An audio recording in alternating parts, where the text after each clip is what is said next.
It was late at night when Jenny was getting ready for bed. The sound of rain and thunder outside was already lulling her off to sleep, but she was quite cold, so she decided to get up and grab a jumper.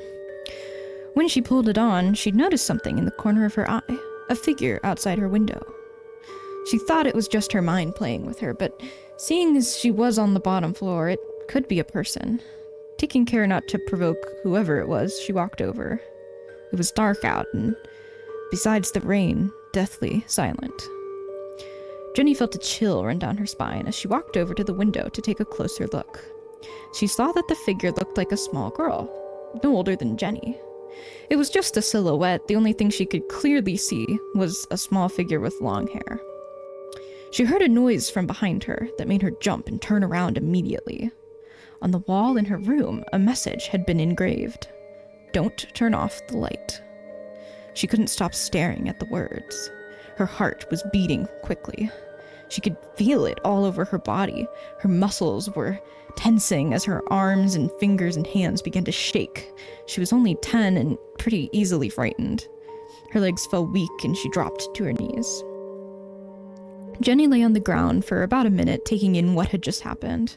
She tried to scream, but only air rushed out of her mouth. She was far too weak to do anything. It was like an iron weight was pulling down on her throat. After a moment, she was able to stand again, and immediately she remembered the girl at the window. Was she still there? Jenny turned to face the window and fell back in fright. She was there, staring in, blood dripping from her face. Her eyes were wide and angry. She didn't just have teeth. She had fangs, yellowed and dripping with blood. She had the face of a screaming, smiling child. Jenny fell back, stumbling into her desk. She felt something sharp stab into her, a pencil from her stationery set, jammed into her skin. She started screaming and crying, but it was silent. She couldn't scream. She tried several times to call for help from her father, who was just upstairs, but she couldn't. A thought came to mind that it was the creature at the window, stopping her from talking or shouting. She couldn't tear her eyes away from the girl at the window. Its grin, the blood, the eyes that seemed to stare right through her. She reached around behind her and yanked out the pencil. It was covered in blood. From upstairs, Jenny could hear footsteps. Her heart skipped a beat. Was her dad coming to help?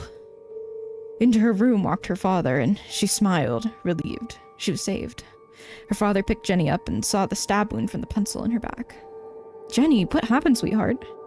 She looked over at the window, and it was gone. Then Jenny made the mistake to look at the door where her father had just come from. There she was, standing in the entrance to her room. She tried to scream, tried to tell her dad, but she couldn't. Jenny, what happened? Talk to me, sweetheart." She tried to hit her dad to make him look around, but she was being stopped. The creature was stopping her. Tears streamed down her face as the girl with the grin, the blood, the fangs in the eyes moved towards her father. But then the creature looked up at the light, which was still turned on. Her mouth closed, and with the most agonizing, angry face, she ran out of the room. Jenny was able to speak again. "Jenny, will you tell me why you're destroying your room?" Her dad, who hadn't seen a thing, placed Jenny down on the floor.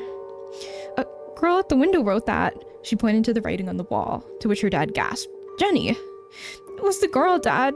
She did it. We can't turn off the light." Her dad shook his head and started to wipe Jenny's back with a tissue. In no time, the blood was all gone.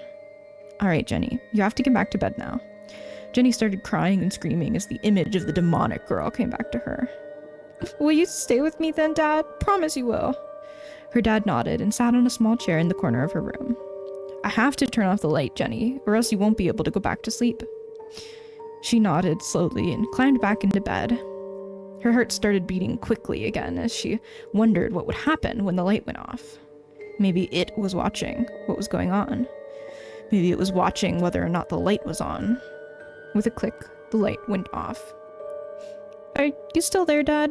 she mumbled, fear in her voice. "Yes, go back to bed." She rolled over in her bed and closed her eyes. Silence. But something was strange.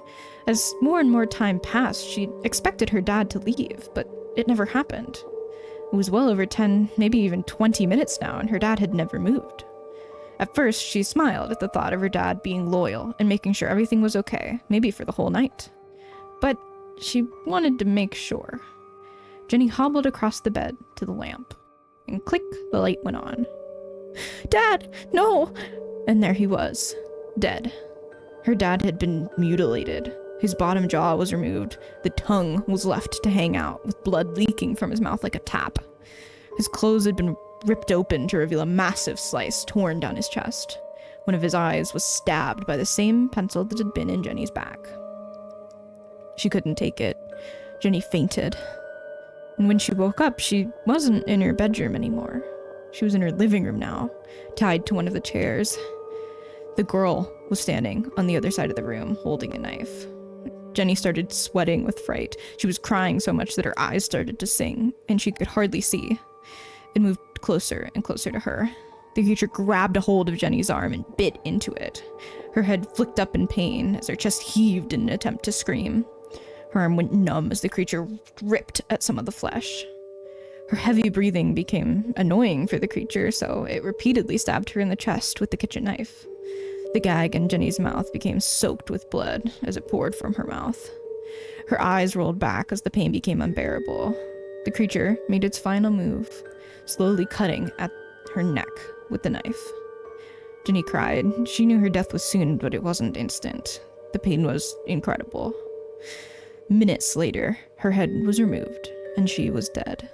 The creature, that girl, was sat on the floor of the living room, surrounded by blood, knife discarded from to the side, as she began to eat Jenny's head from the inside out.